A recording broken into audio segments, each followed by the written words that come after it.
दोस्तों, आपने ये कहावत तो सुनी होगी कि एक म्यान में दो तलवारें नहीं रह सकती।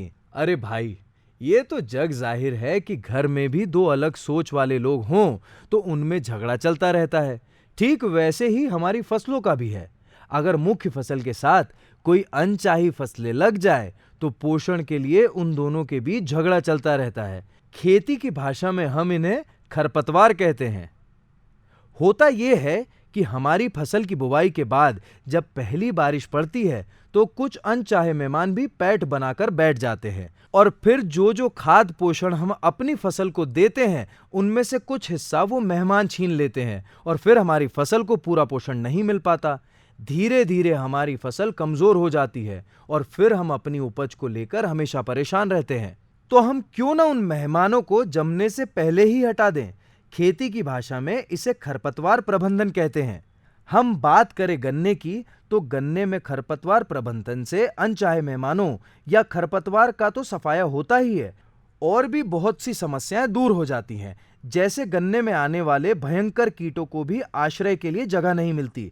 गन्ने को पूरा पोषण मिलने से गन्ना दमदार होता है, मिट्टी में नमी बनी रहती है, पौधों की जड़ों तक खाद पहुंचती है तथा मिट्टी की पानी को रोककर रखने की शक्ति बढ़ती है। गन्ने की फसल में अधिक फुटाव को नियंत्रित करने के लिए भी यह विधि बहुत असरदार है। गन्ने के कुछ ऐसे खरपतवार हैं जो गन्ने में दिन दुना रात चौगुना बढ़ते हैं। गन्ना पूरे वर्ष भर की फसल है, इसलिए इसमें रबी, खरीफ तथा जायदा मौसम के खरपतवार उगते हैं। सितंबर से अक्टूबर में बोए गए गन्ने की प्रारंभिक अवस्था में चौड़ी पत्ती के खरपतवार ज्यादा उगते हैं तथा बाद में फरवरी से मार्च में बोए गए गन्ने में खरीफ मौसम के खरपतवार उगने लगते हैं।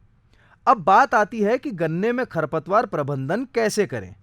गन्ने की फसल में खरपतवार नियंत्रण के भी अलग अलग तरीके हैं।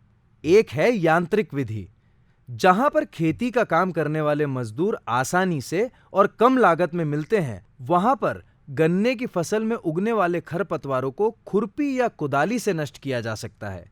फसल बोने से पूर्व की जुताई भी खरपतवारों की संख्या में कमी लाती है। चूंकि गन्ने की फसल का जमाव बुवाई के 25 से 30 दिन बाद होता है और तब तक खरपतवार काफी संख्या में उग जाते हैं, इसीलिए फसल बोने के 1-2 सप्ताह बाद गुड़ाई करने से खरपतवारों को नष्ट किया जा सकता है। इसे अंधी गुड़ाई कहते हैं। इसके अलावा बैलों द्वारा चलाए जाने वाले कल्टीवेटर से गन्ने की पंक्तियों के बीच के खरपतवार पर प्रभाव नियंत्रण किया जा सकता है। ट्रैश मल्चिंग, गन्ने की पंक्तियों के बीच खाली स्थान में गन्ने की सूखी पत्तियों या पुवाल की 7 से 12 सेंटीमीटर मोटी तह इस प्रकार से बिछा दी जाए कि गन्ने का अंकुर ना ढकने पाए और केवल खाली जगह ढकी रहे। ऐसा करने पर खरपतवार ढक जाते हैं और प्रकाश ना मिलने के कारण पीली पड़कर सूख जाते हैं। इससे खेत में नमी भी सुरक्षित रहती है। सह फसलों की बुवाई, चूंकि गन्ने की कतारों के बीच खाली जगह ज्यादा होती है और इसी खाली स्थान में खरपतवार अधिक उगते हैं, इसी खाली स्थान पर कम समय में तेजी से बढ़ने वाली फसल उगा सकते हैं। इससे खेत में खरपतवार भी नहीं होगा और उस खाली जगह पर पैदावार भी हो जाएगी। इससे अलग से भी उत्पादन का लाभ होगा। स्वस्थ पौधे खरपतवारों से प्रतिस्पर्धा करते तो हैं, पर इसमें उनका बहुत सा पोषण नष्ट हो जाता है।